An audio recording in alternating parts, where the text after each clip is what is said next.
जय श्री कृष्णा फ्रेंड्स। आज की अपनी इस वीडियो में हम सुनेंगे कार्तिक मास महात्म्य की कथा का अध्याय 13 एवं 14। इससे पहले के अध्याय की वीडियो मेरे चैनल पर हैं, आप वो वीडियोस देख सकते हैं। साथ ही कार्तिक में प्रतिदिन सुनी जाने वाली कहानियों की वीडियोस भी हैं, तो आप वो भी सुन सकते हैं। कार्तिक के इस पवित्र माह में प्रतिदिन कार्तिक मास महात्म्य का पाठ जरूर करना चाहिए अथवा सुनना जरूर चाहिए। आज के इस वीडियो को प्रारंभ करने से पहले फ्रेंड्स, आप सभी से प्रार्थना है, यदि ये वीडियो आपको पसंद आए तो वीडियो को लाइक और चैनल को सब्सक्राइब जरूर कर दीजिएगा। कार्तिक कथा को सुनो सभी सहज मन लाए, 13वां अध्याय लिखूं श्री प्रभु शरण में आए। दैत्यों के तीक्ष्ण प्रहारों से व्याकुल देवता इधर उधर भागने लगे। तब इंद्र आदि को इस प्रकार भयभीत देखकर गरुड़ पर बैठे भगवान विष्णु युद्ध में आगे बढ़े और उन्होंने अपना शारंग नामक धनुष उठाकर बड़े जोर से टंकार किया। इससे त्रिलोक गूंज उठा। पल भर में ही भगवान विष्णु ने हजारों दैत्यों के सिर काट गिराए। यह देखकर जलंधर के क्रोध की सीमा न रही। फिर तो भगवान विष्णु और जलंधर में महान संग्राम हुआ। बाणों से आकाश भर गया। भगवान विष्णु ने अपने बाणों के वेग से उस दैत्य की ध्वजा, रथ, धनुष बाण काट डाले तथा एक बाण से उसकी छाती पर प्रहार किया।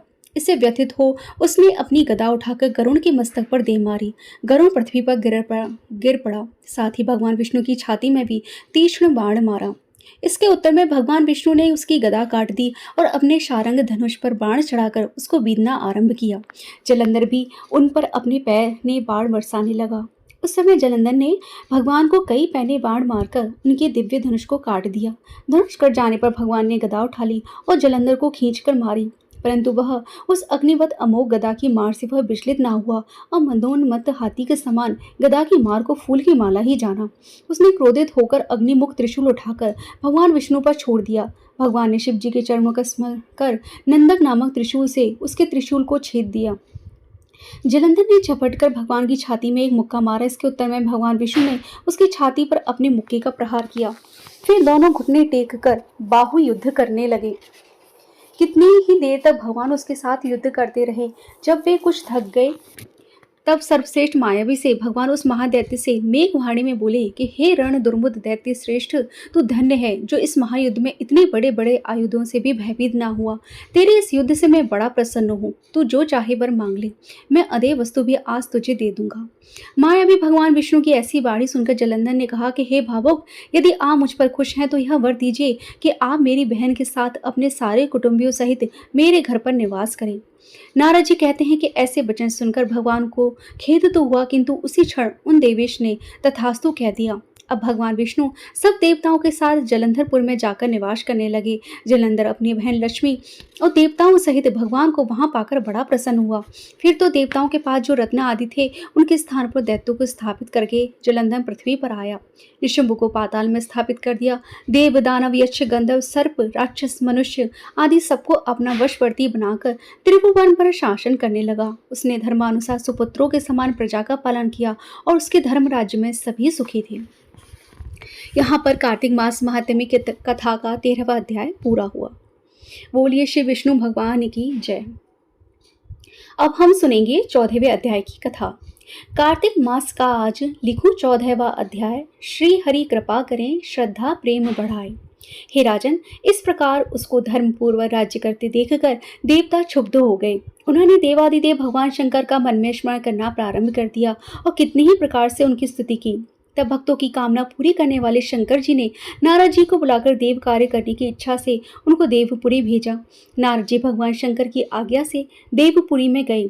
इंद्र आदि सभी देवता उठकर श्री नारद जी की स्तुति करने लगे। उत्कंठा भरी दृष्टि से सबने नारद जी की ओर देखा और अपने सब दुखों को कहकर उन्हें नाश करने की प्रार्थना की। तब नारद जी ने कहा कि मैं सब कुछ जानता हूँ, इसलिए अब मैं दैत्यराज जलंधर के पास जा रहा हूँ। ऐसा कह देवताओं को आश्वासन देकर नारद जी भी जलंधर की सभा में आए। जलंधर ने नारद जी के चरणों की पूजा कर मुस्कुराते हुए पूछा कि हे ब्राह्मण, कहिए आप कहाँ से आ रहे हैं? मेरे योग्य जो सेवा हो उसके लिए मुझे आज्ञा दीजिए। जलंधर के ऐसा पूछने पर नारद जी ने कहा कि हे दैत्य श्रेष्ठ जलंधर, आप धन्य हो क्योंकि इस समय सब रत्नों के भोक्ता आप ही हो। हे दैत्य श्रेष्ठ, अब आप मेरे आगमन का कारण सुनिए। हे दैत्यराज, मैं स्वेच्छा से कैलाश पर्वत पर गया था, जहाँ 10,000 योजनों में फैला कल्प वृक्ष का वन है। वहां पर मैंने सैकड़ों कामधेनु गायों को घूमते हुए देखा तथा यह भी देखा कि वह वन चिंतामणि से प्रकाशित परम दिव्य अद्भुत और सब स्वर्णमय है। मैंने वहां पार्वती के साथ शंकर जी को भी देखा, जो सर्वांग सुंदर गौरवर्ण नेत्र और मस्तक पर चंद्रमा धारण किए हुए हैं। यह देखकर मुझे बड़ा आश्चर्य हुआ कि इनके समान समृद्धशाली त्रिलोक में कोई है या नहीं। हे दैतेंद्र, उसी समय मुझको आपकी भी समृद्धि का स्मरण हो गया और उसे देखने की इच्छा से मैं आपके पास आया हूँ। यह सुनकर जलंधर को बड़ा हर्ष हुआ। उसने नारद जी को अपनी सब समृद्धि दिखा दी। उसे देखकर देवताओं का कार्य करने के इच्छुक शिव प्रेरित नारद ने जलंधर की बड़ी प्रशंसा की और कहा, निश्चय ही आप त्रिलोकपति होने के योग्य थे। आपके लिए ऐसा होना कोई विचित्र बात नहीं है, किंतु मैं देखता हूँ कि आपके पास सब कुछ है, किसी बात की कोई कमी नहीं है। ऐरावत, उच्चश्रवा घोड़ा, कल्पवृक्ष, कुबेर की निधि आपके पास है। मणियों और रत्नों के ढेर भी आपके पास लगे हुए हैं। ब्रह्मा जी का हंसयुक्त विमान भी आपके पास है। धूलोक, पाताल और पृथ्वी पर जितने भी रत्न आदि हैं, सब आपके ही तो पास हैं। मैं आपके इस प्रकार के रत्न ऐश्वर्य को देखकर बड़ा प्रसन्न हूँ, परंतु आपके पास कोई स्त्री रत्न नहीं है, इसलिए आपका यह सब कुछ फीका है। आप कोई स्त्री रत्न ग्रहण करो। नारद जी इस प्रकार के वचन सुनकर दैत्य काम से व्याकुल हो गया। उसने नारद जी से पूछा, ऐसी स्त्री कहाँ मिलेगी जो सब रत्नों में श्रेष्ठ हो? यदि ऐसा रत्न कहीं मिले तो मैं उसे अवश्य लाऊंगा। देव ऋषि नारद बोले, ऐसा रत्न तो कैलाश पर्वत पर योगी पुरुष शंकर के पास ही है। उनकी सर्वांग सुंदर पत्नी देवी पार्वती बहुत ही मनोहर है। उसके समान सुंदरी मैंने आज तक नहीं देखी। शंकर जी से बढ़कर श्रमदिवान दूसरा कोई नहीं है। उनके इस रत्न जैसा तीनों लोकों में कहीं पर भी नहीं है। तभी तो परम विरक्त आत्माराम शंकर जी भी उनके वश में हो गए। देव ऋषि नारद उस दैत्य से ऐसा कहकर अन्य कार्य करने की इच्छा से आकाश मार्ग से चले गए। इस प्रकार कार्तिक मास महात्म्य की कथा का 14वां अध्याय भी पूर्ण हुआ। बोलिए श्री शंकर भगवान की जय।